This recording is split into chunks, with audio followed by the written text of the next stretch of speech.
Откако поверував во Христос и ставив крај, радикален крај на сето тоа што беше дел од тоа лажни учења, окултизам, New Age или нова епоха доктрини, кој што беше поврзано највеќе со исцелување, со такви нешта, Бог ми покажа нешто кое што другите пастори не го гледаа. Меѓу другото, таму од каде што јас излегов од таа темнина, кога отидовме во Африка на една голема евангелистичка конференција на која што бевме поканети, јас го видов New Age-от во христијанско пакување и веднаш ми беше познато, ги препознав духовите кои што мене ме малтретираа и видов еден сјај, лажен сјај на еден проповедник кој што зрачеше и кој што наводно беше ајдол, беше идол, беше представник на Христос наводно, но всушност беше промотор на себе си. И луѓето ракоплескаа, вика, вау, алелуја, благослови ме, тачи ми, допри ме и така натаму. И јас кога го видов тоа, го препознав, бидејќи во моето минато пред да бидам спасен, јас ето тоа го следев, го осознавав, го видов кај Сај Баба, го видов кај себе кога бев во Токио, кај Масару Емото, кога бев во Америка гостин на тие спиритуални фестивали,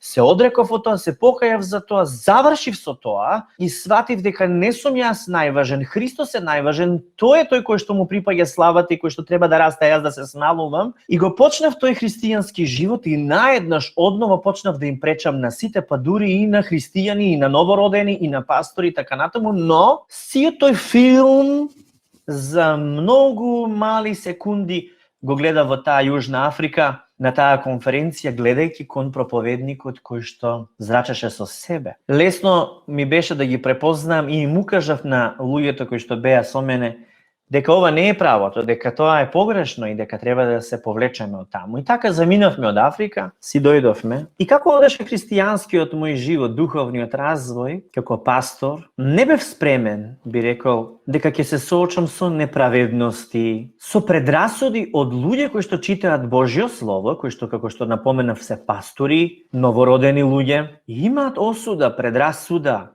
заради моето минато, од кое што се покајав, се одреков, го оставив на крстот и Христос ме наново роди и сепак, кога Господ тоа го разреши од мене, овие одново ми го враќаат минатото и ме гледаат низ призмата на нешто кој што се однесува на некој си стар Константин, а не на новиот кој што се роди во Христос. Многу слично како Савле кој што ја гонеше црквата, а потоа стана Павле кој што работеше за црквата, односно за Царството Божјо, ширејќи го Евангелието меѓу неевреите. И во таквите моменти, кога бев соочен со такви неправди, револтизам, игри, политики, таму каде што не треба да ги има, одново се почувствав како црна овца, како да сум отфрлен. Го предадов тоа на Господ не еднаш, многу пати го предавав и живеев ослободено, но тогаш започна и некои блиски пријатели кои што ми беа како дел од семејството да прават одредени заговори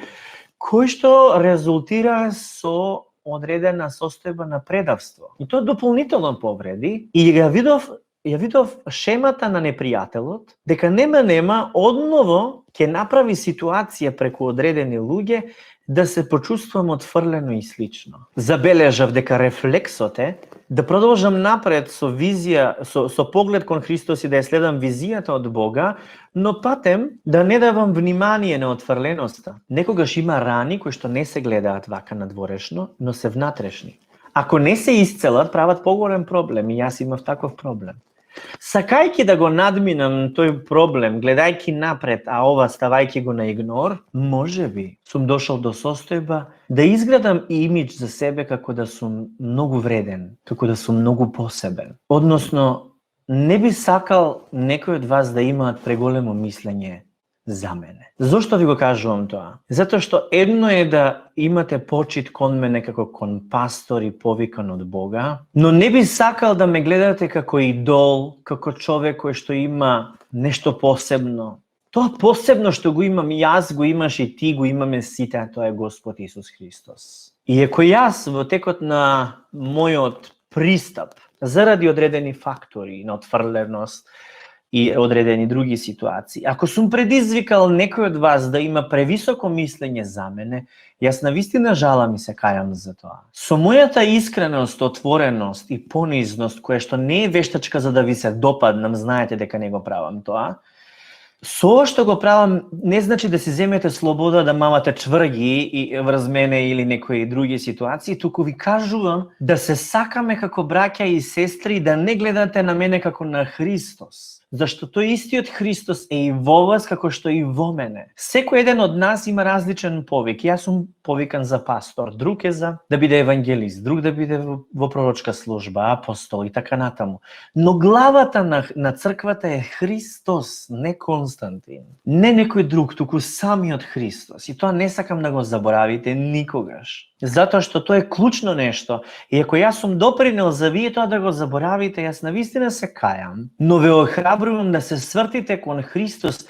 И ако сте вклучувате на библиски беседи, ако доаѓате на пикникот организиран од црквата, на семинари и на различни други активности кои што се спроведуваат, не доаѓајте за мене да ме видите што ќе облечам, дали ќе ставам на очара, дали вака ќе зборувам или така, или заради тоа што ме симпатизирате. Бидете привлечени од Христос, не од мене. Не знам дали можев да бидам доволно јасен во сето ова. Со ова сакам да ви кажам дека јас знам дека сум дел од Божјиот план. Уште пред време ме одбрал, ме призвал Господ, ме оправдал, ме спаси, како и тебе, како и секој еден од нас.